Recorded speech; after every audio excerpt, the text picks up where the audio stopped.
him a bunch of treats? Because I don't want to give him a bunch of treats. Because that's not the way I live life. I don't sit there and give my kids M&Ms when they do something good. That's not the way I or anyone operates in any other aspect of their life.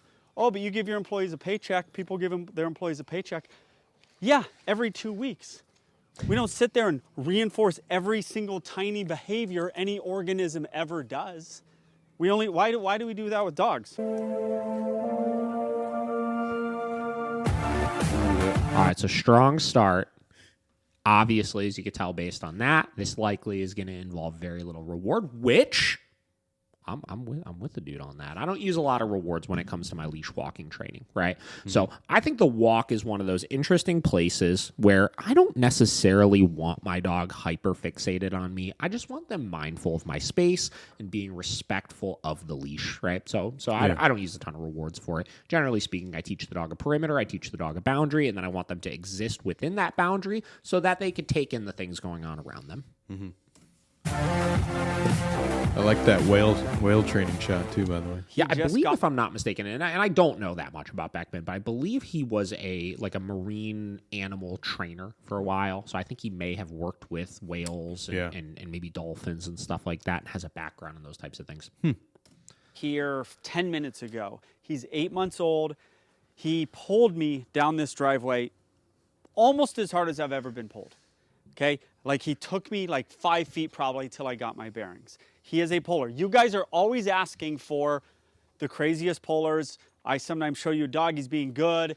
It's being good because of the doorway method that I do, and you guys are like, we want a worse dog. Okay, he's not a bad dog. He's just a puller. He also jumps. So I'm going to show you him hopefully pull so that you can see, oh yeah, he's a puller. Then we're going to go do the method, go on a walk. I have a gentle leader. They have used it before. They say that he just gets it on and he just lies down. I also have treats, okay? Watch when he kind of gets into something or when he pulls, he pulls hard. You can see, this is not terrible, but look at him, look at his body as he's like into something. And then you try to pull him away and his whole body reacts. Not terrible, but now we're gonna go in the house. You can see that he's not trained well in loose leash walking, okay? All right, so now.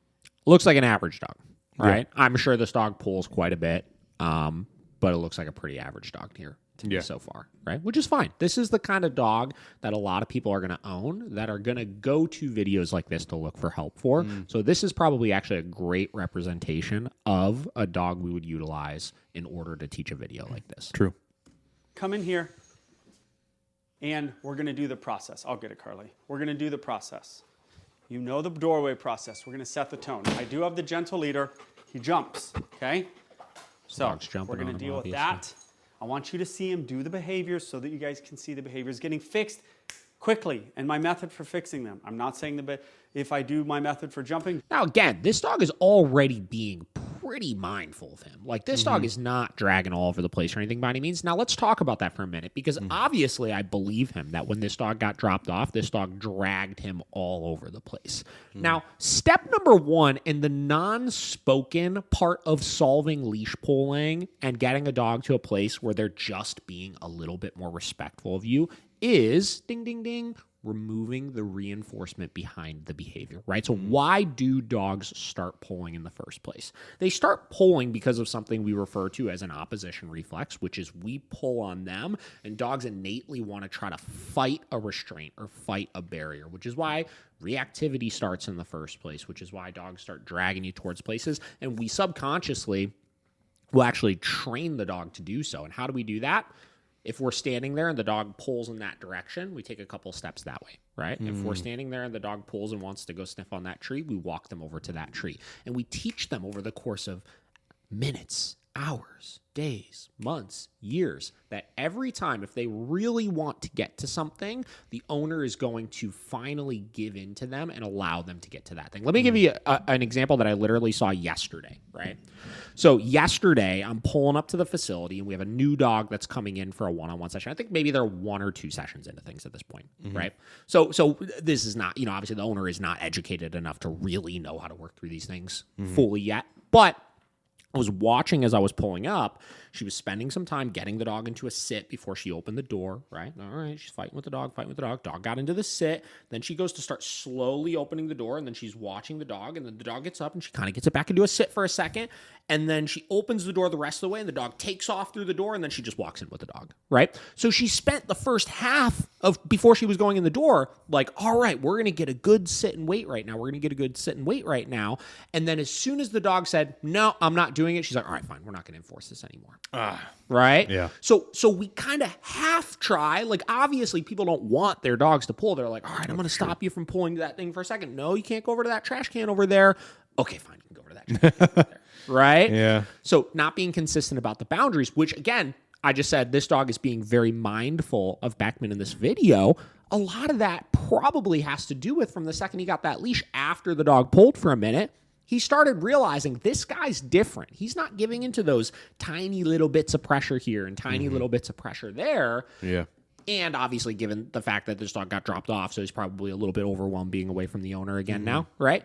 But that psychological side of things, you watch Caesar videos and he talks a lot about the human of like, hey, just stand there. Like, stop giving into the dog every time that they go to do something, you know?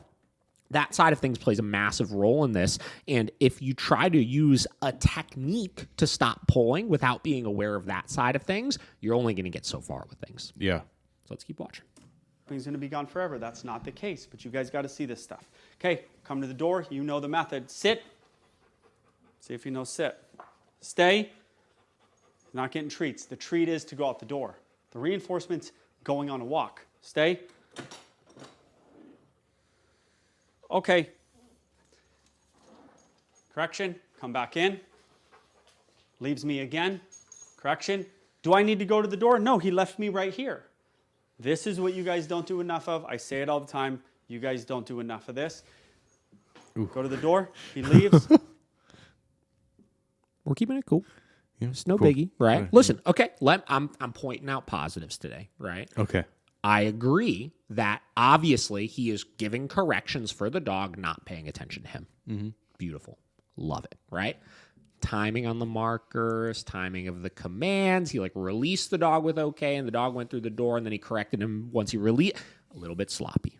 Yeah. A little bit sloppy. But that's not the point of this video. The takeaway from this should be when your dog is darting ahead of you, giving them corrections will help reshift the attention back onto you and resetting. Notice the dog went through, whether, I think he told him okay, so he probably could have been able to go through or not. Yeah. But let's say he didn't say okay, and then the dog darted through, and then he gave him a correction, and he reset him back into the house. He said, we're going to try this again right now. And just a little correction. He's on a normal collar. He has two collars on. He has like a martingale type collar, and he has a normal one. I'm on the normal one. Okay. Oh, Joel, you released him. Let's see what he says about this. And then you corrected him. No, I didn't. He left. A release on a leash is not do whatever you want. He's on a leash. So the leash means you can leave me about 3 feet, and then you need to check in with me. That's what the leash means. Okay, so that's a very gray criteria because, and again, everybody is welcome to enforce however they want to enforce. I think that's very confusing, right? So obviously we have a dog that's in command, and then we have a dog that's not in command, right? Mm-hmm. I do agree that when the dog is on a leash, there are some different parameters to things when we release them. Yeah. But the parameters are not you have to do something particular. It's just you can't do something particular. Because when a dog is free, there's no expectation of them aside from don't do things that you're never allowed to do, right? Yeah. So when I release my dog in the house, it's not that you're free to literally do anything you want, like get into the trash or counter surf or jump on gas and stuff like that. It's you're free to do whatever you want within the parameters of the rules that I have set consistently, right? Yeah. The only thing that changes when the dog is on a leash is the dog is not allowed to actively pull on the leash. Yeah. Right? So if I tell a dog okay and they're on a 6-foot leash, they are allowed to go as far as they want and do whatever they want to do as long as when they hit that tension on the leash, they don't continue to pull through it. Yeah.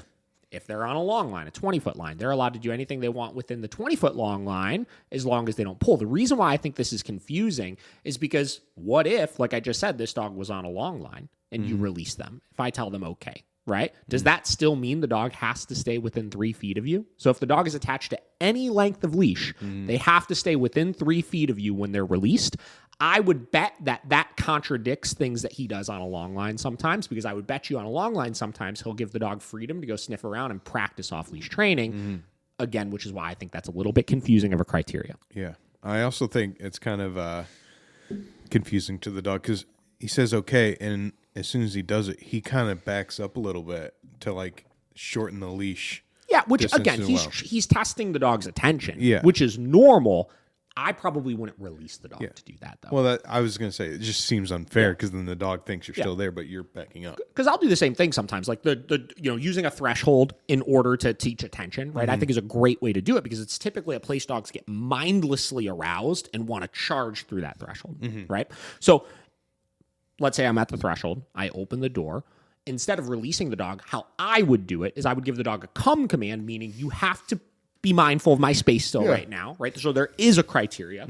You're not free to do whatever you want to do. And then I can kind of test the dog where I move away from the doorway. And if he doesn't keep attention on me because he has to, that's what the criteria of come is, then I can give that correction. Yeah. Do this stuff. You want to be a great dog trainer, or do you want to be an average dog trainer? This is the stuff that matters, okay? Sit. I did not say sit 2 feet up. I said sit right here. Sit. There we go. I'm not going to ask it a bunch of times. I asked it 2 times. Stay. We are conditioning that the leash means something, that I mean something. You got here 5 minutes ago. Okay. Is that within criteria? Sort of. Sort of. But we have to move on with this video.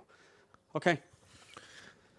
This is where I get into some of the issue with seeking online dog training content, right? So, like, is it, or this, if I were an owner, like, I can understand what he's doing right now, right? And I could get the point of, like, all right, we got to move on to the next thing and stuff like that. But if our thing is, like, hey, this is how you can teach your dog to stop walking, we need to clarify those things for people. Yeah. Is it, or is it not? Because, yeah, it looked like the dog was maybe 5 feet away from him instead of 3 feet, which he said was the criteria initially, but the dog definitely didn't hit the end of the leash, right? It was within the realms of it, and he did release the dog. So people are going to look at that and be like, wait, so what am I supposed to enforce? I don't fully understand. Yeah. So whatever. We'll keep going. Okay, we're going to go on a walk.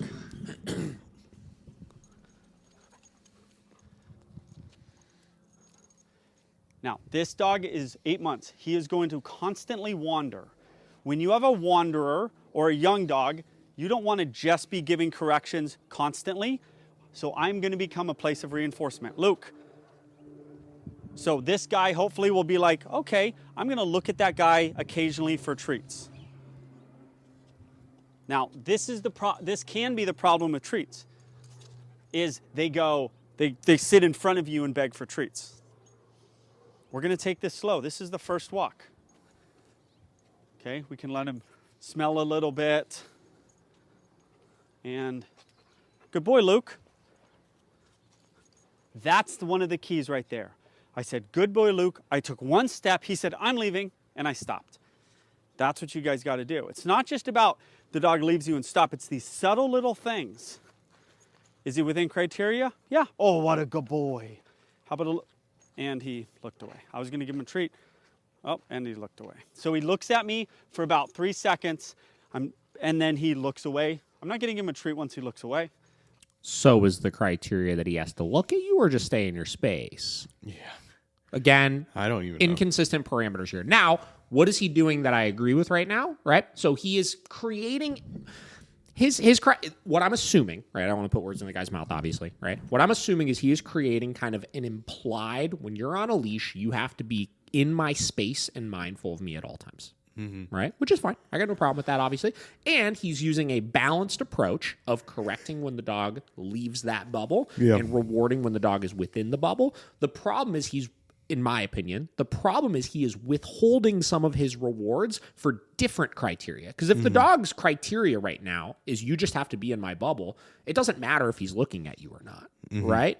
Additionally, the point of our markers that we use, so if I mark with good with something, or I say yes, or whatever it may be, right, is that I could bridge the gap between, I've captured that split second moment when he did it correctly, so I could give the reward whether he continues doing it or not, and he'll correlate it to the thing that he did correctly, so it'll be more likely that it happens in the future, right? Yeah. So I generally, if I tell the dog good, or yes, or whatever it may be, and I go to get that reward out, I'm still going to give it to them, regardless of if they're still doing it or not, depending on what the criteria for markers is, obviously. So this is the confusing thing for people that are watching any of these videos, not just his, anybody's, is there's a lot of groundwork that goes into you understanding the communication system to teach these things. Going for the treats. Look at his body when he pulls. Look at his whole body tense up and go the other way. Good boy. Oh, Joel, why don't you just give him a bunch of treats? Because I don't want to give him a bunch of treats. Because that's not the way I live life. I don't sit there and give my kids M&Ms when they do something good. Okay, so this is the clip from the beginning, obviously. Yeah. So again, another little bit of a confusing thing is you just said a minute ago, literally probably 1 minute ago, that he wants to start to become a source of reward and engagement, and then right away says, I don't want to give him a bunch of treats on the walk.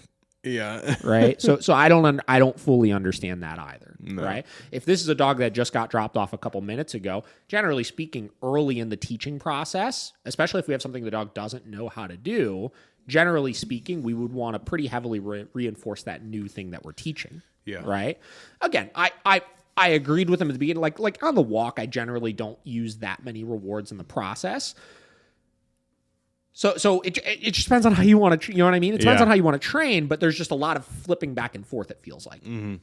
One operates in any other aspect of their life. Oh, but you give your employees a paycheck. People give their employees a paycheck. Yeah, every 2 weeks. We don't sit there and reinforce every single tiny behavior any organism ever does. Why do we do that with dogs? Constant reinforcement. Look at leaving. Okay, that's the response we want. Now a little more on my page and a little less on my page. So this is just confusing. So we're teaching the dog that okay means you have to stay with flip. me. Yeah. So it's not a release then. It's not. Okay. Good. Every time he leaves, we're going to stop until he realizes that he has to pay attention to me, which he has never realized in his life, that he has to actually look back at the person on the leash. Maybe he's realized, I look back, I occasionally get treats. That's different than look back because this crazy guy stops all the time. Now again, getting back to, so essentially we're going for a walk and we're stopping every time the dog loses attention and giving them a correction for it. Tried and true method. It'll work. I got no problem with that, obviously. Yeah. And this will work to help some of your pulling. Now, he made a conscious note to say at the beginning, the dog is just on a flat collar right now, which there's a lot of trainers out there that'll have this debate of like, oh, if you can't do it on the flat collar, you shouldn't use the tool and blah, blah, blah. To which I always say, well, if I can do it on the flat collar, why would I ever use the tool then? Right? Yeah. So if you're implying that everything can be done just on a flat collar, then you shouldn't ever have to use a tool then at that point. And then we look at like, what's the point of the tool, right? So let's say we have this dog on a prong collar as opposed to a flat collar. It's going to have a more aversive sensation, right? Which means that I'm going to need to correct the dog far less because the dog is going to care more about the sensation that I'm providing for the consequence, which I don't ever understand why somebody wouldn't want to use that. Right? So let's say you did this exact same method he's talking about right now, but you implemented a prong collar for it. You're going to get the results 10 times faster, to which some people say, well, you're a slave to the tool then. It's like, okay, fine. Like if the dog behaves perfectly for me when that tool is on, like I don't have any sort of issue with that. Yeah. And I'm not saying he's saying that, obviously. I'm just saying that looking at this method would be more effective on a training tool. Would it be more effective on a gentle leader, on a prong? Possibly. Actually ironic. That's not what this video is about. Maybe you at home want to just use a normal collar. Okay, there's a constant leave. This is the first session. He got me here 5 minutes ago. He's never been out here. Why am I not giving a bunch of cues? Because he doesn't care about cues. I could say his name. I want this dog and every dog to act right without being told to act right. I don't want to talk to him. I want to go on a walk and sit there and look at the sky. I don't want to sit there and be telling my dog, saying his name, telling him sit, telling him heel. I want to go about my walk in my life and think about what I want to think about and not give my dog constant cues. So again, getting back to teaching an implied come, essentially, right? Or an implied heel, which totally fine. My issue where this gets contradicting is with the release, though, right? So if we're implying, you can imply that when you're on a leash, you just have to do this, which is fine until I release you, right? At some point, we have to tell the dog when they can go off on the leash and go to the bathroom or sniff the tree or do those types of things. And if we're teaching that okay isn't that, how do we let the dog know that they can go and do that then? Yeah. How do you do that? You don't give them a bunch of cues early on. You don't give them a bunch of treats early on. You train the general leash rules. The general leash rules. So me taking 2 steps forward has been his cue to just leave and not know. So I am conditioning the dog to now, 15 stops, first session ever. Can you do 15 stops? Sure you can. Do you have the patience to do 15 stops? I don't know if you do. You should. It's your dog. It's your dog for the rest of your dog for the next 12 years of your life.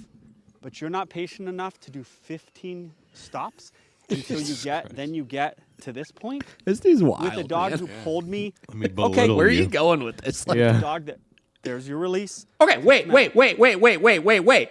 So he just told the dog okay, and now he's letting the dog go off well past 3 feet from him to go sniff around. Yeah.